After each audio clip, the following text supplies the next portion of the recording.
White Bear Lake residents knew it all along, and now the rest of Minnesota does too. We'll tell you how our little town is making big news. The White Bear Lake police officer has a new role, but the same passion for keeping the streets safe. We'll hear from him in this half hour.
I'm Tracy Minarchek.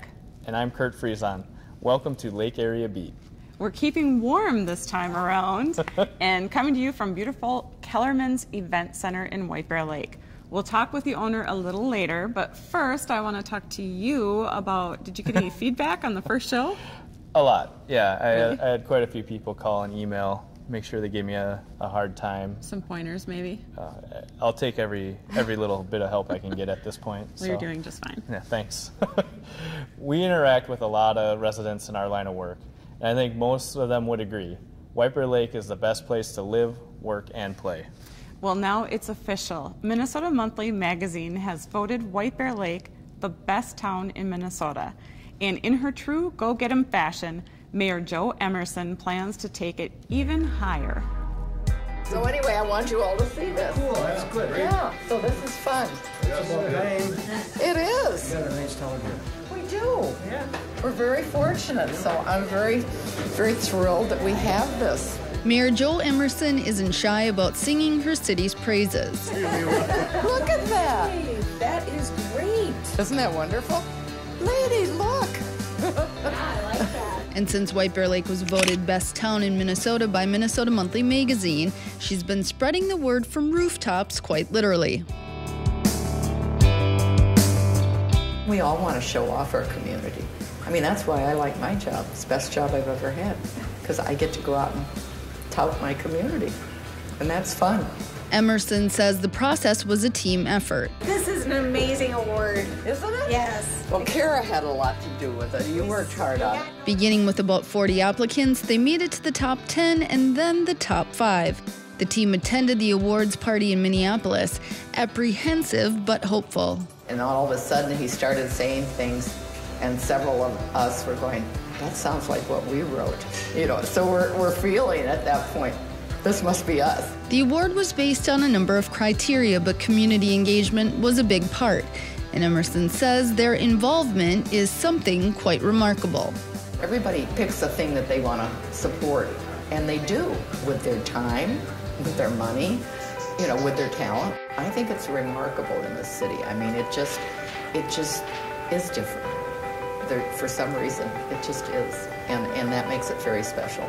Roseville, Fergus Falls, Northfield, and Eden Prairie were the other 4 finalists, and Emerson says their mayors graciously congratulated their group. In addition to holding the title of Best Town, White Bear Lake will be provided media exposure valued at $50,000. Look at that wonderful award. He thinks the song they're going to use is We Are the Champions. This is not a surprise. This lady had a lot to do with this. No, it was a team effort, as Bill Fassard would say. Yes, right? It's team effort. He always says that. And although the mayor is excited and grateful for the award, she always has her sights on reaching the very top. I'm wondering if there's a national contest or international chance. Yeah. You know, we could go out there and see if there's something else. I think that'd be fun.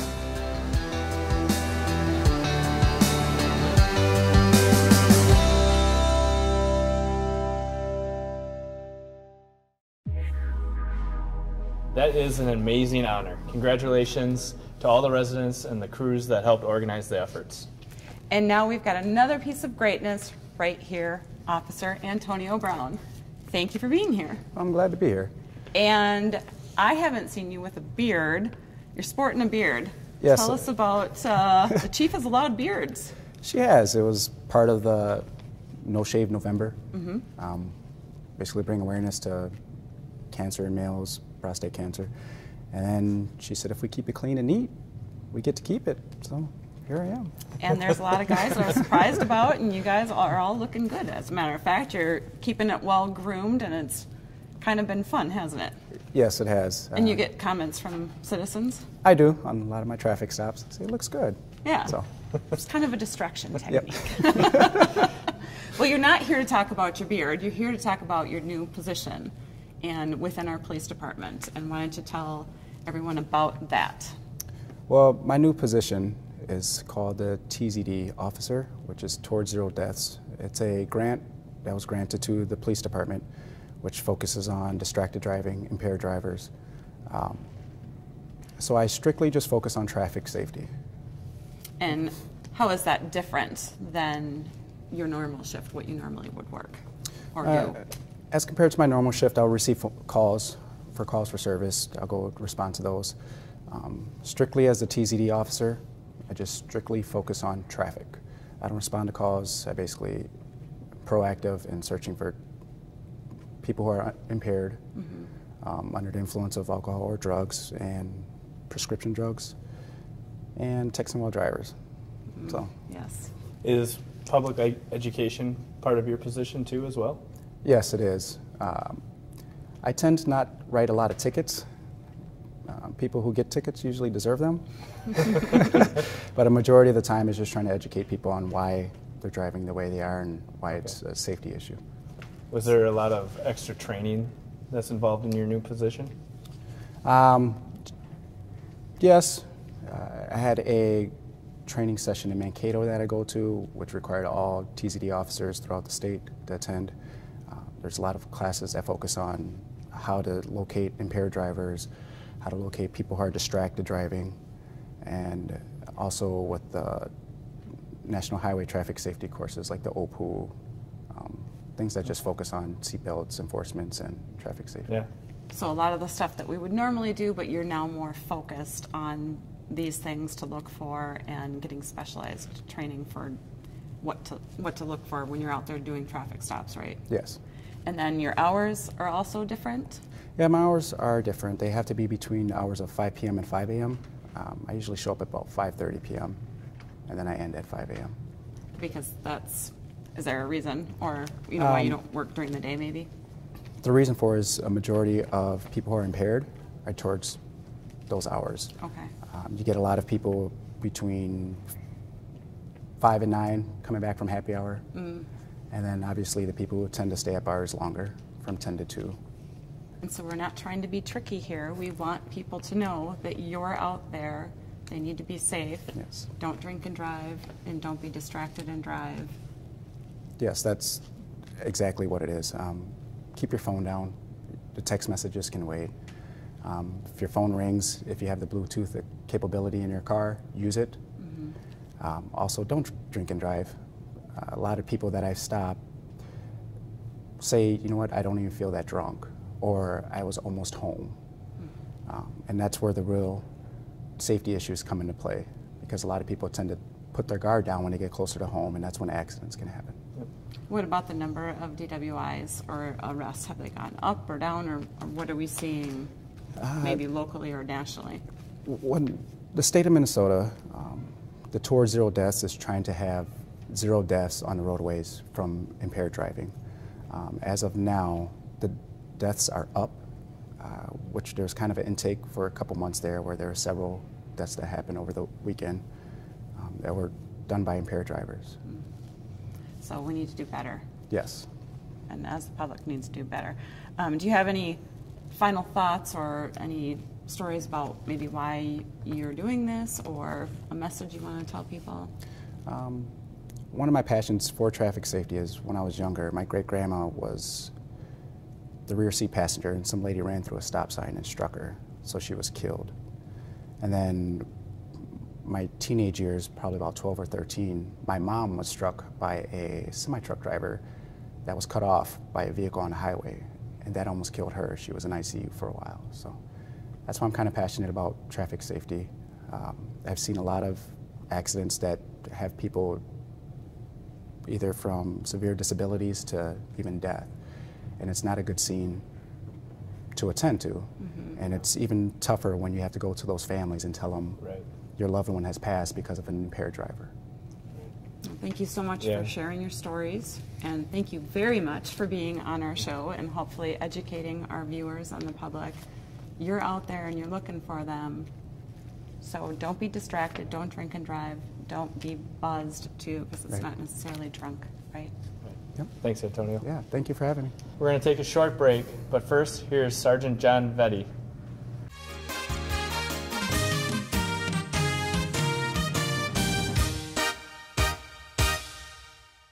Suicide is on the rise nationwide, but it's important to remember help is just a call away. According to the Center for Disease Control, the suicide rate has risen more than 40% in Minnesota in the last 18 years, making it not just a mental health problem, but a public health crisis. Here in White Bear Lake, mental health calls have increased as well. If you've developed a plan to kill yourself, call 911 immediately. If you feel like you may be living with an undiagnosed mental health issue, talk with a healthcare professional about a treatment plan. There are also crisis hotlines available to you 24/7. We've got some listed here. Some other ways you can help yourself are avoiding drugs and alcohol, forming a social network for support, and getting active. We want to remind people you're not alone. There are resources out there to help. Please take advantage of them before doing something that can never be undone. Be safe out there this winter. I'll see you next time.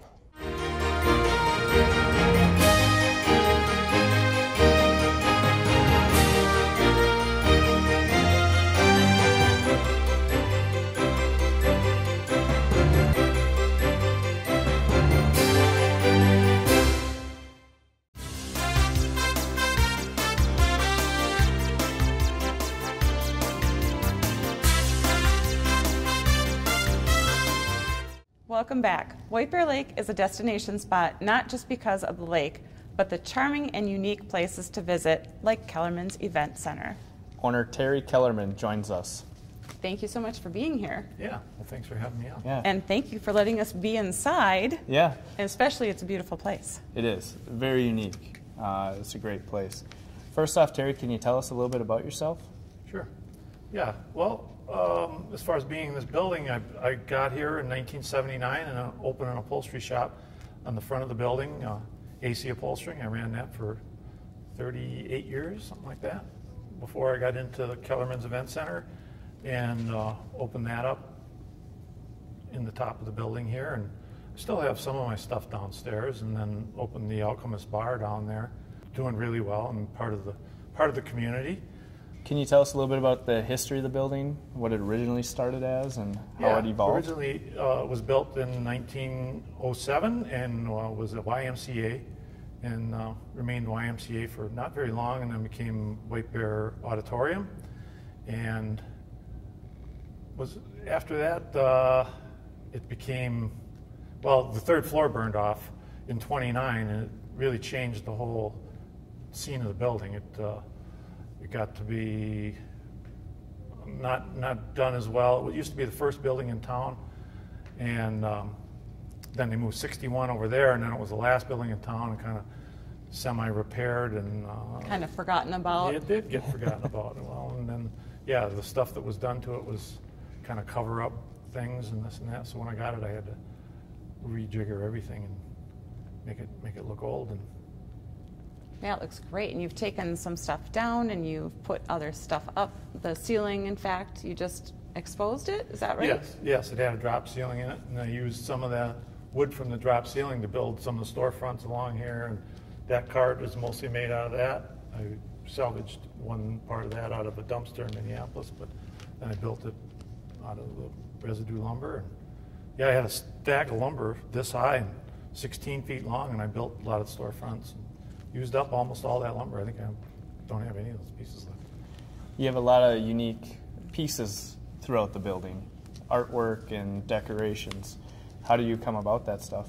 Well, again, being in the upholstery business for 35 years, I know a lot of antique dealers. So some of them bring me stuff, some of them, you know, I go to their places and see stuff.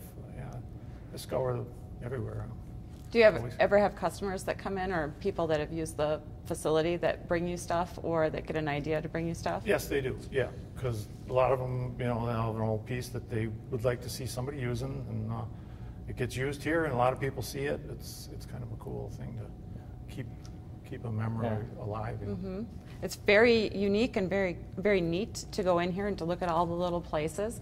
Are you the one that's building all of them, or do you have people help you? Or? I do have helpers, but yeah, I do a lot of it. I design it all and pick the colors and pick the materials and everything like that, and I'm right in the middle of the build too. Nice. Yeah, it's really awesome. You host a variety of different events in the building here. How's business been? And business has been real good. We do, you know, most of it is weddings, but we do also, today it's set up for a celebration of life. And we do a lot of corporate Christmas parties and whatever kind of parties. And yeah, we stay pretty busy. Is this your busy season, or are you busy year-round? We're busy year-round. Well, in the spring it's a little bit weaker. But generally it's pretty much year-round. And White Bear was named Best Town, and how is that? Does that affect you, or what do you think about that?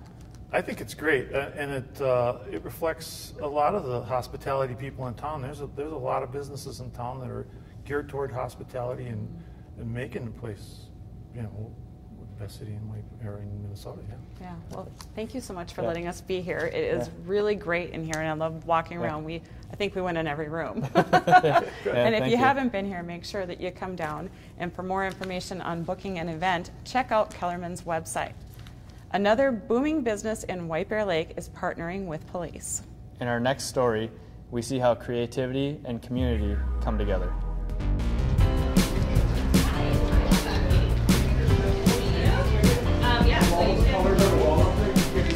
Hello! Never did I ever think I would be here, but then I look back and my favorite things growing up were babysitting and crafting, and I always brought crafts with when I was babysitting, and so this is just kind of an extension of that. Born and raised in Matamita, Katie Cooley, a former elementary Spanish immersion teacher, stayed true to her roots by staying local when she and her husband started their business, Create Space. This is our paint and stain station. Having recently relocated just a block away from her former building, the new space on 3rd Street is bigger and better equipped to accommodate a growing clientele. Growing so quickly, they added a second store. And we have a studio in Hudson now, so yeah. Really expanded, awesome. Yeah, thank you. And for the second year, Create Space has opened its studio to the White Bear Lake Police Department and community for a free do-it-yourself crafting event. We're live, we are painting with the police. It's a way for police and residents to connect in an interactive way. Pull his ears up. Oh, well, that'll work too. I'll fix it. You are so strong, you ripped that guy's ears right off. Create Space offers a variety of classes and projects, and all the materials are included, as well as hands-on instruction. Like, you know the bend and snap? Maybe, do you? No, bend and snap, is that what you said? Okay, so this is the press and roll. The business also gives back to those in need, providing 4 organizations for the customer to choose from. And though many different groups with different ideas come through their doors, Cooley says there's one thing they have in common. I think overall, my takeaways are that people just want to have fun and have a space to come together and enjoy each other while doing something fun. Create Space has many events happening at both locations. You can visit their website for more information. November has passed, but video memories of Movember Man are coming up after the break.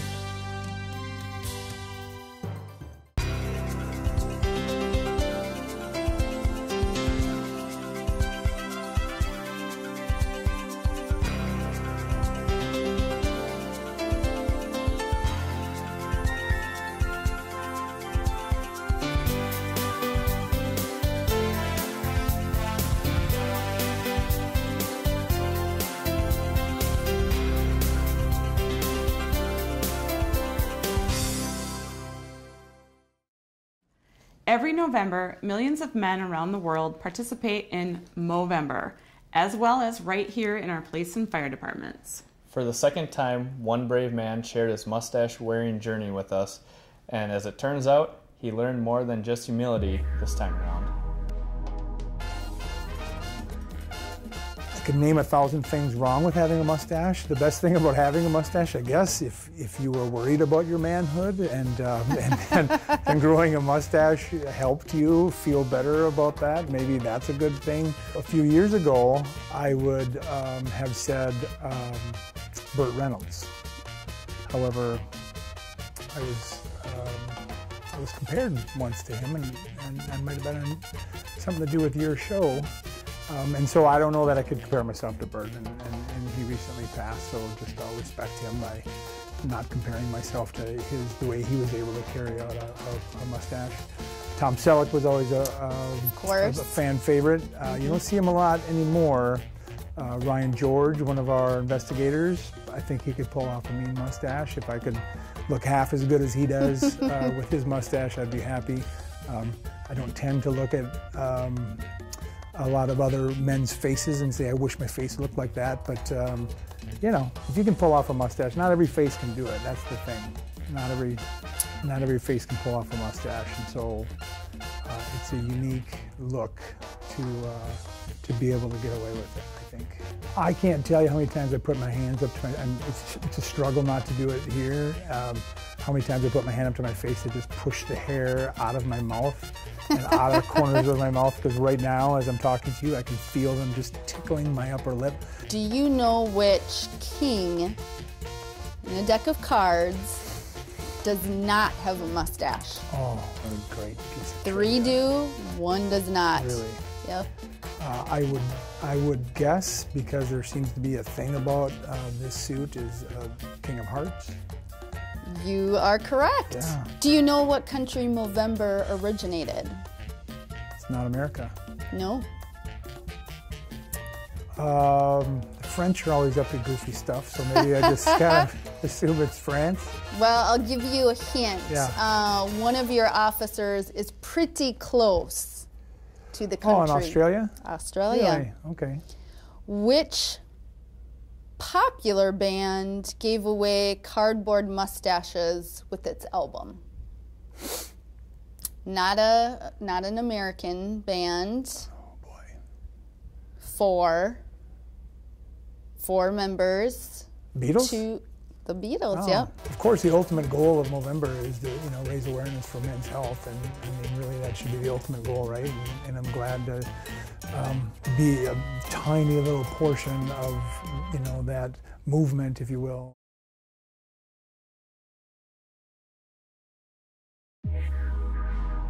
Well, that was fun that he played along with the trivia, and it's fun to see all of the guys with beards, and we've only had 2 brave ones that want to be on video camera, though. Right.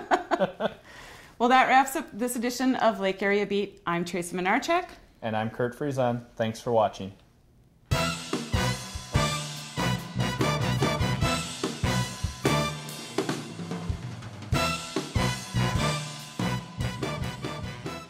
Blind us? Oh, there you boy. go. Yep. Nailed it. Yeah. I saw it starting to fade away. I like to think this is a work of art that I've worked on for the last 5 years. Every year it changes just a little bit more. I brought the award back. Oh, no. Keep it away. Hey, look what I brought. Awesome. Look. By the way, you're being filmed. Oh, yeah. Surprise. Surprise. That's great. My probation officer's on the line here. Well, I would think they'd be happy you're here. Getting your license, you'd be law-abiding. Yeah. Yeah, there's a story behind it. I bought it at a cocktail party. Somebody was wearing it. Somebody was wearing it. Oh my God, that's so And Maureen Sather and I and Heidi Mueller said, where'd you get the sweater? And she pulled out her phone and got it at Talbot's. You want one? We ordered it. Heidi gave him her credit card. We ordered sweaters at a cocktail party. That's awesome. Oh no. You could shop and drink. Yep. It was all good.